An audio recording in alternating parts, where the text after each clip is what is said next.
Does this sound familiar to you? You create a new Minecraft world with the intention of playing in it for thousands of days, but once you get your starter tools and a safe place to rest your head, you ask yourself, now what?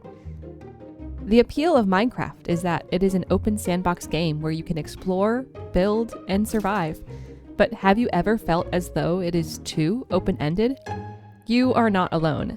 I began creating YouTube videos partially because I wanted to feel like I was actually accomplishing something in Minecraft. After years of playing the game, I don't think I ever got a single-player world past 100 days before I started my channel. I was not a good builder. I had no idea how redstone worked. Heck, I had been playing the game for over a decade and had never fought the dragon alone before.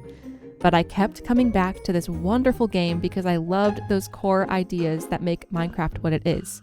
Explore, build, survive. Recently, I reached 500 days in my single-player world that I started when 1.21 was released. 500 days is not a lot compared to many other creators out there, but for me, it felt like I had been building in the world for ages. I started to receive more and more questions about how I stay motivated to create in one world for so long. So it seems like 500 days is a lot to the casual Minecraft player as well. I'd like to share with you the things that I've learned about sticking to one world long term in Minecraft, and I might as well get some farming done while I do. But before that, please subscribe and like the video to support my channel if you'd like. Lesson 1. Building is essential. I know, you're not a good builder, you don't like building, you prefer other aspects of the game like mining or exploring. I used to be the same way, and I honestly still kind of hate how true this lesson is. Then I started YouTube and was pretty much forced to come to terms with the fact that no one wants to watch someone play Minecraft who never builds anything. I had to start building and trying to get better at it for my audience. By forcing myself to build, even if it wasn't the prettiest at first, I learned that a world is not fun to play in until you start to build things in it. The builds are the heart of the world. They make it feel alive. They also make it much more satisfying to log in or return home after a bout of exploration. I am still not the biggest fan of building in Minecraft, but I will admit it is growing on me. I used to be someone who would dig a hole in the side of a hill, slap a door on it, and call it a day, always intending on building something prettier or at least decorating just a little, but I would be lucky if I got around to adding in a wooden floor.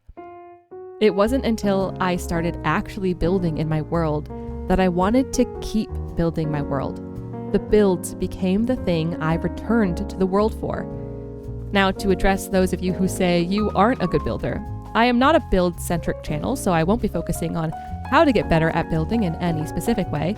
The best piece of advice I can offer is the most obvious one of all, but it has changed how I approach building, and that is, building often will make you a better builder. I could go on about watching other people build and mimicking their style, or trying a new thing in each build you do, which are all helpful tips that have made me a much better builder, but ultimately I discovered those things because I was just trying to build more. As your world grows and comes alive through the builds you create, the accomplishment and satisfaction you feel will amplify, leading you to enjoy spending time in your world more and more. Lesson 2. Build the impractical builds. This doesn't mean what you may think it means, so let me elaborate. When I was thinking about what my world needed, I came up with all of the obvious answers. An enchantment building, a barn, a room for crafting and sleeping, some sort of storage. These are very practical things to incorporate into your base, whether in separate buildings or in different rooms of one larger build. But what truly freed me was realizing that I can build very impractical things as well. A village for my wolves, harbor houses, a decorative pond.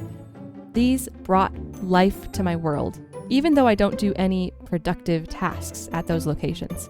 Sure, the practical builds make a lot of sense, but there are a pretty limited number of tasks that necessitate builds in Minecraft compared to the number of things you can create for quote-unquote no reason. Obviously, the reason is decoration. Decoration brings a world to the next level. Even just planting grass and flowers around a house makes it look so much nicer. Adding buildings and boats and paths may technically be unnecessary to the efficiency of a world, but it'll look so much more lived in once you add all those things. And a beautiful world is a world you want to continue to make more beautiful, which builds momentum, leading to you continuing to log in day after day.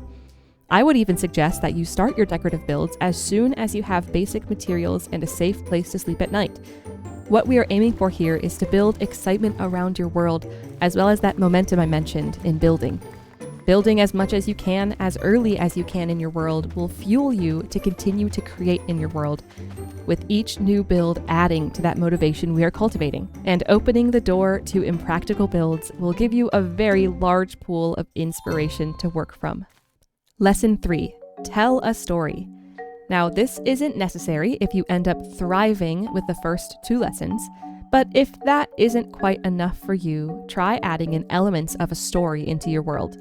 This doesn't have to be a New York Times bestselling novel to go along with your world. It could just be giving names to the things in your world. Have an Enderman that's just hanging out? Start calling him Tim. Give names to your wolves and your cats and your villagers. Build them grave sites if they die. If you're feeling especially creative, you could come up with a backstory for yourself or for a village and create builds based off of that narrative to tell the story. There are even books in Minecraft you can write in which could further develop the lore of your world. Minecraft can be a beautiful platform to tell whatever story we want, so get creative with it. You could write up a brief story before creating your world, or just come up with it as you go. In my world, I don't have a developed storyline, but I've named all of my villagers. And when one of them was turned into a witch and had to be dealt with, I made him a grave site on the hill above my house. The point of creating a story is to help you grow fond of the living things in your world, even though you're just in single player. Emotional attachment to the story of your world is a great motivator to get you to return to the world, even if you decide to take a long break from the game entirely. Lesson 4. Set goals for yourself.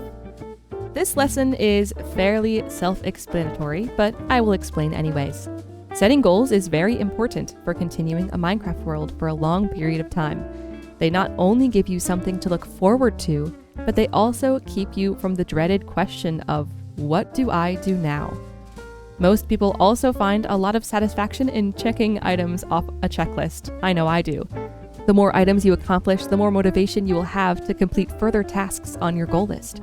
Because of this snowball effect, you will want to make sure that your list of goals is never empty.